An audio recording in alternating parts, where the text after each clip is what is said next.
Elhamdulillahi, thumma elhamdulillah. Të gjitha falenderimet e plota dhe madhështia absolute i takojnë vetëm Allahut të madhruar, Zotit të vetëm të gjithësisë.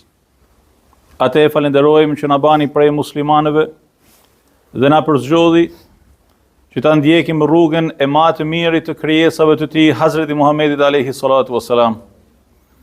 Zotërisë tonë, pejgamberit sallallahu alaihi wasallam, i dërgojmë në këtë ditë dhe në çdo moment të jetës sonë salavatet dhe selamet mate për zemërta. Sa ka sakrifikuar për ne dhe sa është lodh për të na e përcjellë këtë fe të pastër islame. Dhe sa fatlum jemi të gjithë ne të dashurit e mi që Allahu azza wa jall na ka bërë prej ummetit të tij sallallahu alaihi wasallam. Pastaj mbarsinë Allahut azza wa jall ju drejtohem duke këshilluar veten time e gjithë secilin për jush, që t'i frigojmë Allahut azza wa jall e të ecim në rrugën që ka përzgjedhur për ne për ta pa mirësinë dhe bekimet e tij në jetën tonë të përditshme. Ditën e sotme, teksa bashkarisht shijonim madhështinë e ditës së Kurban Bayramit, u nala tek një fjalë e cila më meti në mendje, dhe që në fakt është krye fjala e kretë ngjarjes së Kurban Bayramit.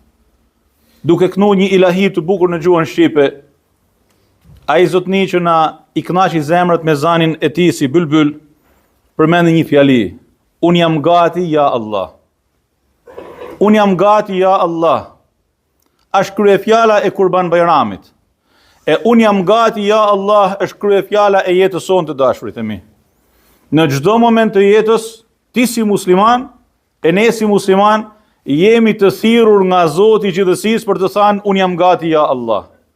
A nuk shkojnë haxhilerët e marr botës drejt vendeve të shenjta me këtë fjali në zemër dhe në mendje, e që e përsërisin me të madhe derisa zhvishen nga ihrami i tyre? Lebejk Allahumma lebejk.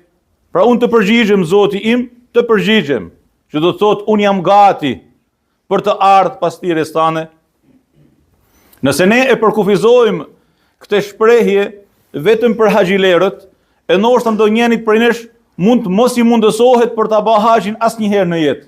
Do të thotë se ne e kemi coptu islamin, do të thotë se ne ja kemi privu vetes tonë atë që është esenca e besimit dhe islamit. Unë jam gati ja Allah. Duhet me e thanë muslimani në çdo frymë të tij. Kur është vetëm, kur është në familje, kur është në punë, kur është në rrugë, kur është në makinë, kur është duke frenuar dhe dikush e bën që të nervozohet, ai frenohet për të ruajtur njerëzillekun e tij. Unë jam gati ja Allah, kur Allahu azza wa jall sërret për diçka që duhet vepru, e unë jam gati ja Allah, kur Allahu azza wa jall sërret për diçka që nuk duhet vepru. Unë jam gati ja Allah, siç na porosit pejgamberi alayhi salatu wasalam se besimi është ajo çfarë ndihet dhe bie në zemër dhe e dëshmon vepra. Sot në realitetet tona shqiptare dhe njerëzore ka plot njerëz që kur flasin për besimin dhe fetarizmin, të thonë zemrën që kam unë nuk e ka njëri në botë. Unë jam ma besimtar se ti, që shkon me upal në xhami. Unë jam ma besimtar e ma musliman se ti, që shkon në haxh. Unë edhe pse nuk e maj agjërimin, jam ma musliman se ti, që ke sa vite që agjëron. Dhe ti nalësh dhe thu, khair inshallah. Po pse je ti ma musliman se unë? Po thot se zemrën e kam të pastër. E besimin që e kam unë, vlen ma shumë se sa pesha e maleve të botës. I themi jo. Jo. Atë besim inshallah taala ti e ke. Mirë po besimi nëse ndjehet në zemër, detyrimisht e pason vepra. Dhe shembulli më i mirë në këtë pikë është Hazreti Ibrahimi alayhi salam, baba i pejgamberëve të historisë së njerëzimit, për të cilin Allahu azza wa jalla thot në Kur'anin famëlar: Inna Ibrahima kana ummatan qanitan lillah hanifan wa lam yakun minal mushrikin.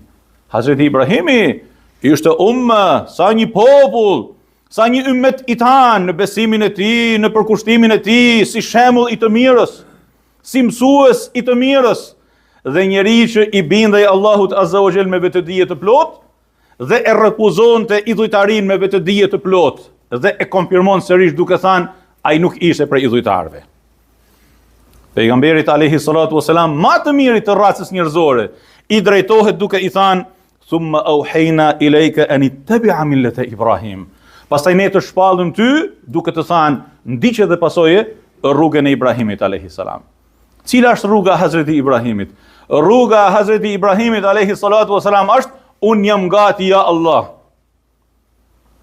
Dhe kush më mirë se sa pejgamberi jon alayhi salatu wasalam e ka praktiku këtë dhe e ka tejkalu këtë. A nuk e shohim në shpellën e Thorit teksa Hazreti Ebu Bekri radiallahu anhu dridhet nga frika për jetën e pejgamberit, pejgamberi alayhi salatu wasalam me shumë qetësi i thot la tahzan inna Allaha ma'ana. Mos u dëshpëro se Allahu është me ne. Kulmi i besimit. Kulmi i besimit me ushkrim për hir të Allahut azza wa jall dhe mos me triumfu haku i nefsit para hakut të Allahut azza wa jall.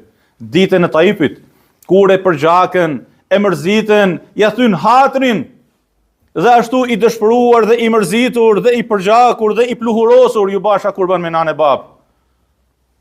Ullë në hijen e ca pemëve dhe ju drejtu Allahut azza wa jall me një lutje, në thelbin e të cilës ishte një fjali, që është esenca e krejt këtyre fjalëve.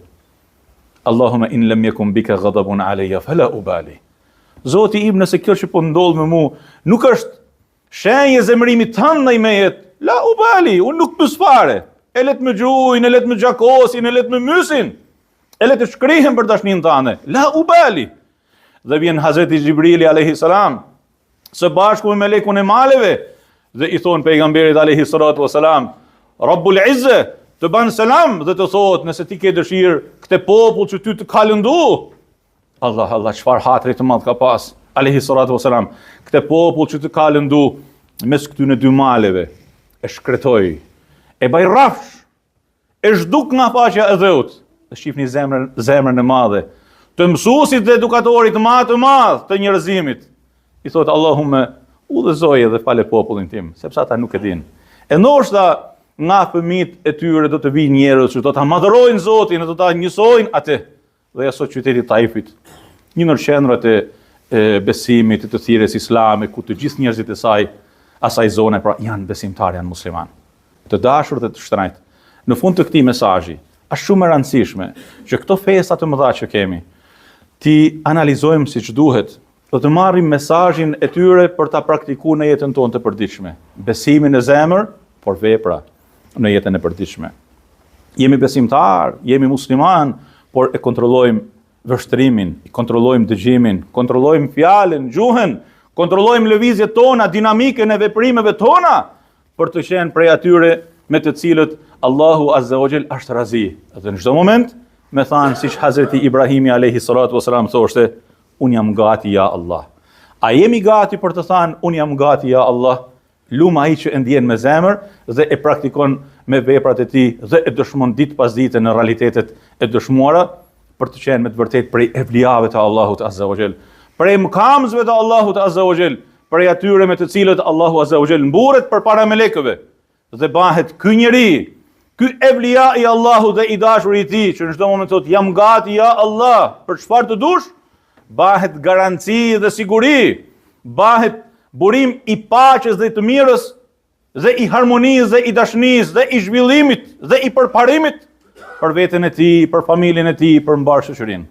Allahu ju dash dhe ju bekatoft me zemër të mirë Kurban Bayramin dhe na bashkoft Allahu për të mira dhe na baf për atyre që ndëgjojnë fjalën dhe veprojnë më të mirën e saj. Walhamdulillahi rabbil alamin.